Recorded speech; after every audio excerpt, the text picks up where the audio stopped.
Good afternoon, patient ladies and gentlemen.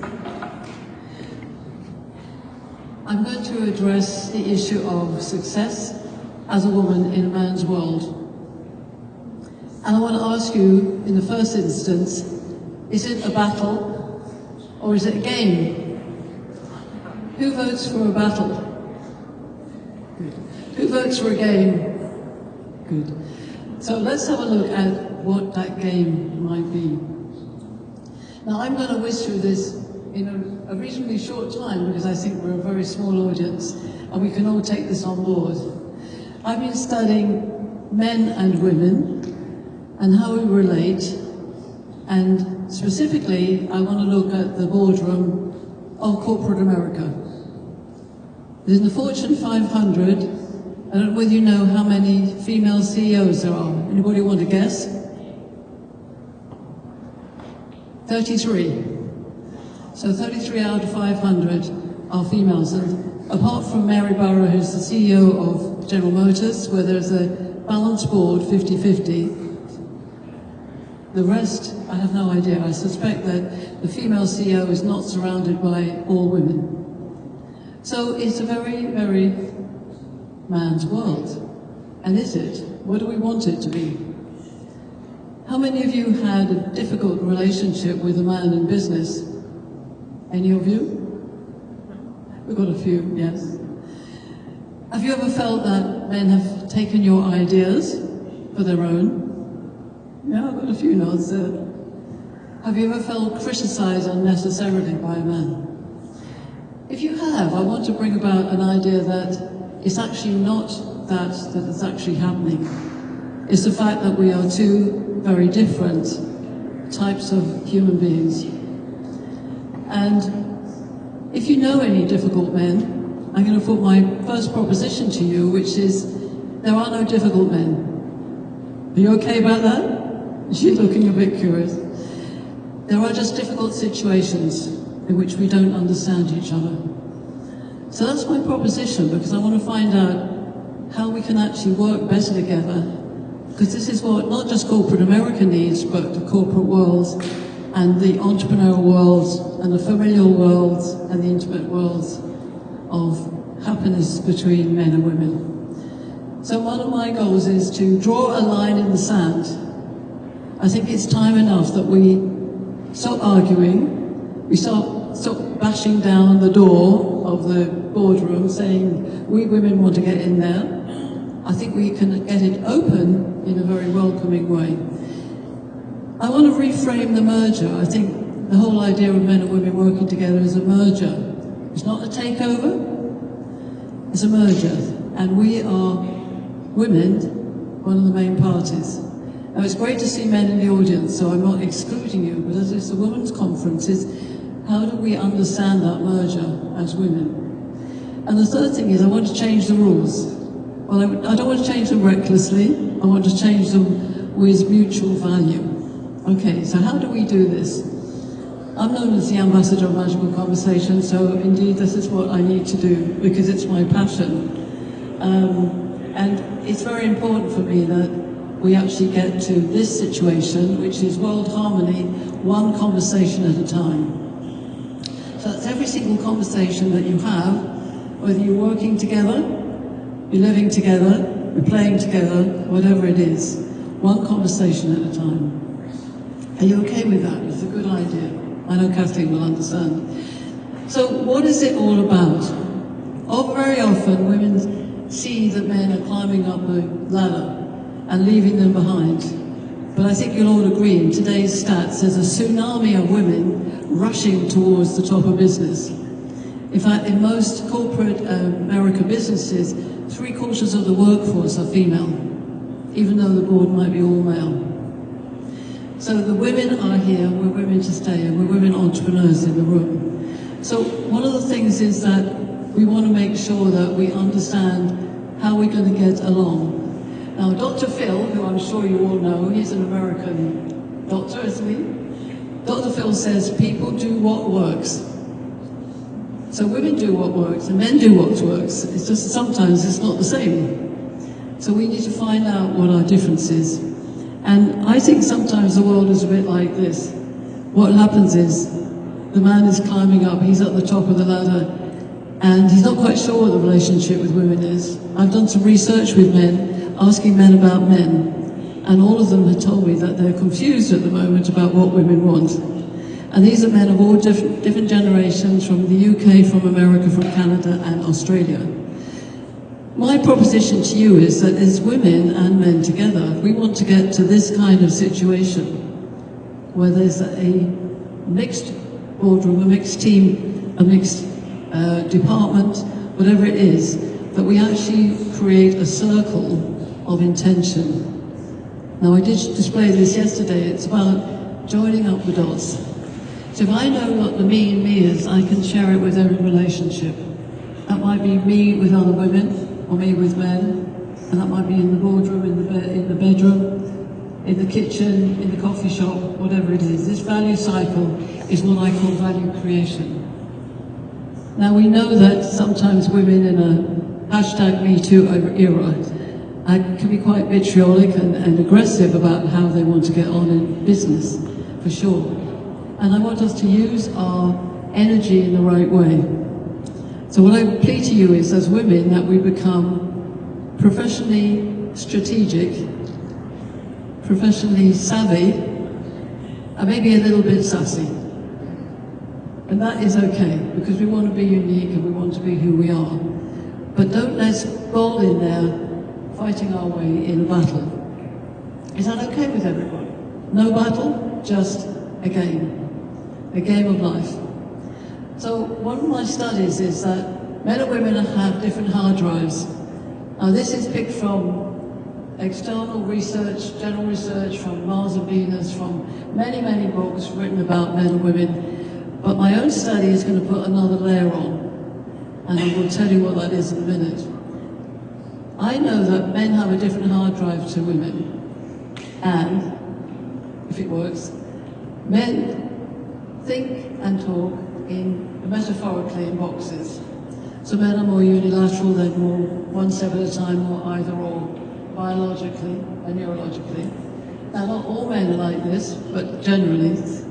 And in my research, men said to me, we're really confused. Remember the word confused, not conflicted.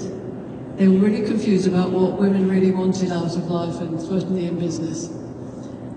They said, we want women not to smother us, and they want us to be seen from their point of view.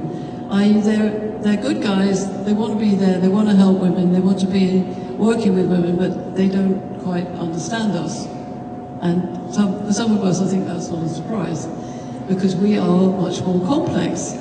So we talk in circles, we are multi-level, we go off on tangents. Very often a man is asking for a yes-no answer, and we go off on a tangent and talk about lots and lots of things, and he's going, what? So sometimes we need to remember to talk the language of the other half. Now, women generally, and this is part of general research, they say to me, come on, women say, my voice isn't heard. Men take my ideas, I'm talking about in the boardroom and team meetings, so often, and men criticize me. Now I want to tell you about my client Jean. Jean was a very bright woman, she was a finance officer, she was going for a position on a board, an all-male board. And I was coaching her to confidence to get this job, and she got the job. She got a wonderful accolade from the chairman, she got employed, went into the board. I saw her 3 months later and she was despondent. I said, what's happening? She said, oh, you know, they treat me like a second-class citizen. They expect me to make the coffee. They don't respect me. I asked her one question. Are you performing the way you did in your interview? Oh, she reflected. No, I'm not. So what happened was she was doing what sometimes even confident women do. She was being cautious. She said, well, I wanted them to get to know me. I wanted to get to know them. And we'll have to ask the men in the audience, but that's not necessarily what men would do. The chairman expected her to step into the first meeting exactly as she had been in the interview. Quite a bold, very competent finance officer. And she had actually disappointed him, but she didn't know that, and he didn't know what had gone wrong. So she reflected on this, she shifted her behaviour back, reported back to me that after the next meeting, she had equal standing with them, and she was really comfortable. So I think what I discovered from that story, and many stories, is that with women, we're walking onto men's territory, not understanding it's a different landscape. Now the same would be true for a man walking onto a female territory, that the territory is different to the one. So imagine one single man getting that job as a male only on an all-female board. And he would have gone in there and felt quite nervous about being in the territory of women, yes? So we have two territories which are laid down by this hard drive. Now the hard drive for me is a bit like, the male one is a bit like a Mac, a PC, sorry, very straight line, and the other hard drive is a bit like a Mac. So you get the idea, there's two territories. Yes, it's a man's world because men have created business over several centuries, but we now have two territories and they're conjoined, they're together. And we don't need to be a man to be on a male territory, but we might need to obey the rules. A bit like obeying the rules on the roads of Nevada, where I have to drive on the incorrect side of the road because I'm British. So this is what I believe is the important part, is that we need to value the difference. Viva la difference, yes? And by understanding the differences, we will become able to work side by side with each other. There's a new language that comes into a map that I'm going to show you now. So I've been studying this for over 30 years, officially most of my life. As a tomboy young girl, I was quite left-brain and much more logical than many of my sisters, and I couldn't quite work out where I sat on the map. So this has become my work, and my passion is gender dynamics. So gender dynamics is the study of different types of men and different types of women. Because let me ask you, are all men the same? Are all women the same? No, absolutely. Do women confuse men?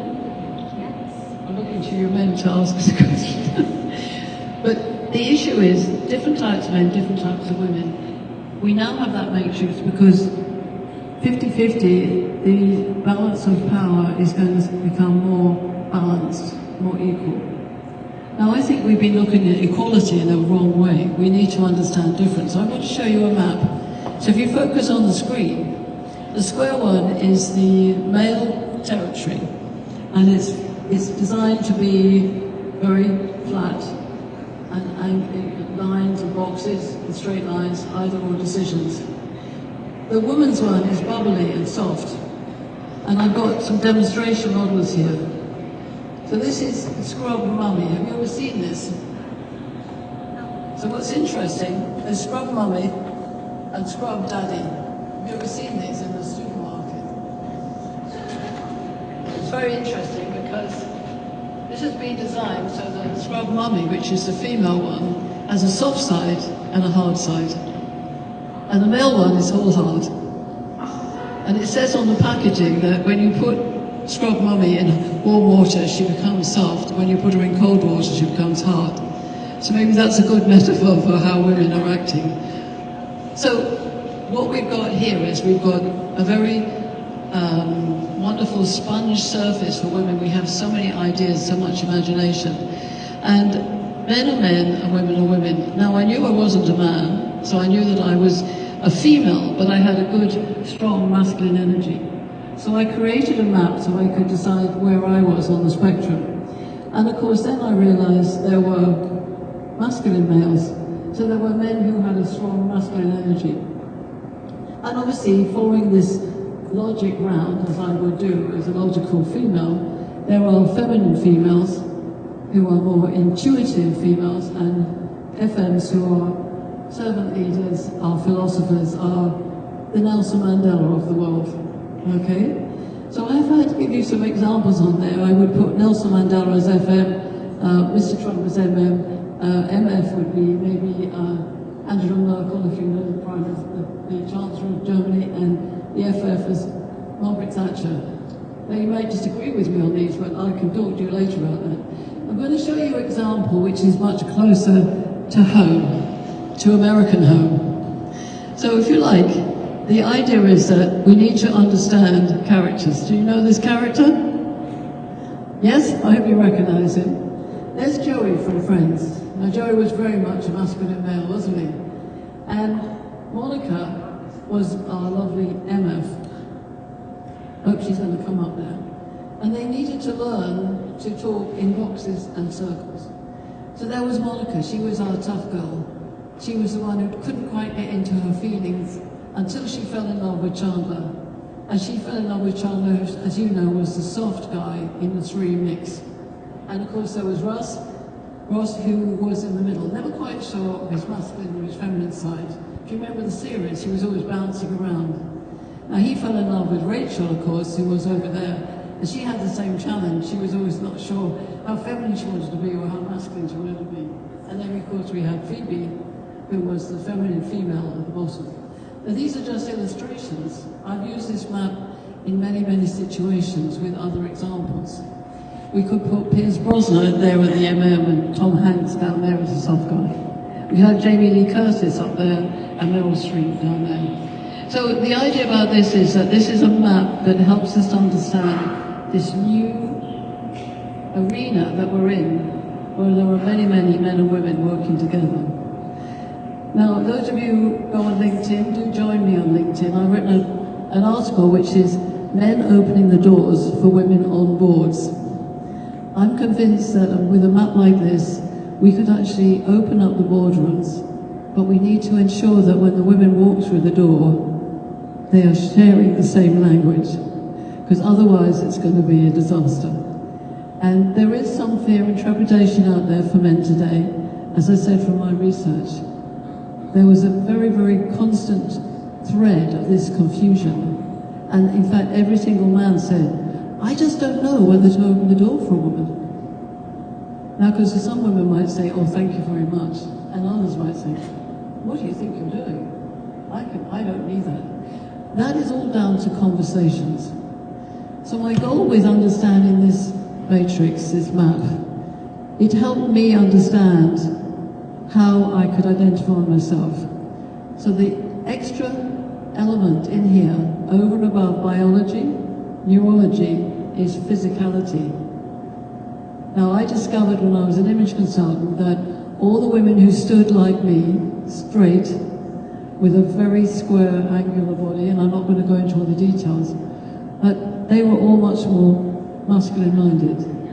And the ones who stood in the middle, which I can't hardly do like this, were hourglasses. And the ones who stood here, I can't even do it because my body shape won't do it. But the very soft ones, who are more like pear-shaped, that element came through in terms of their behavior.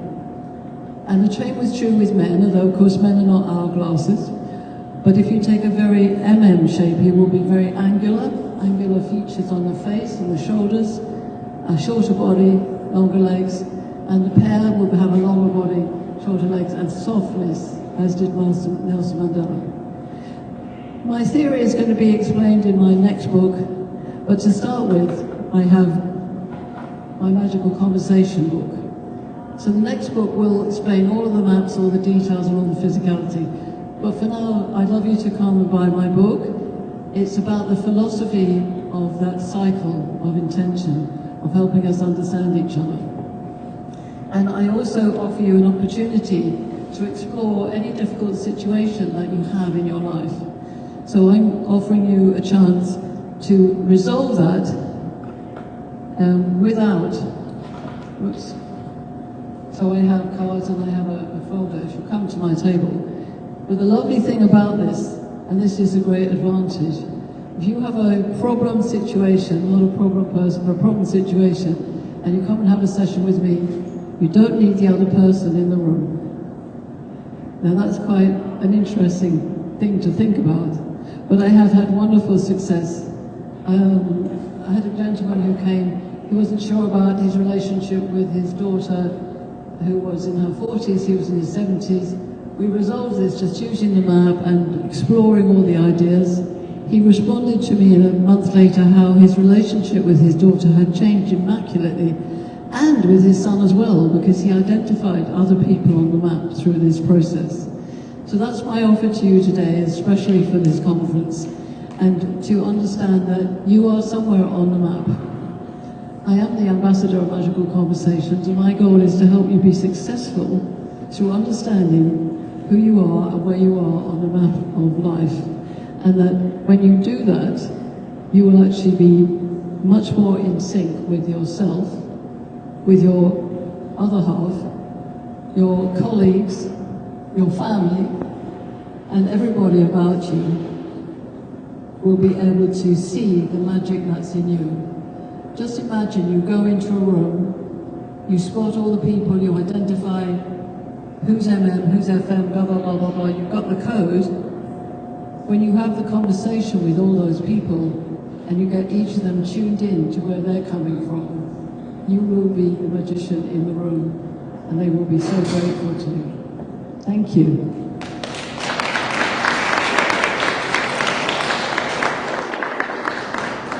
I'll see you at my table.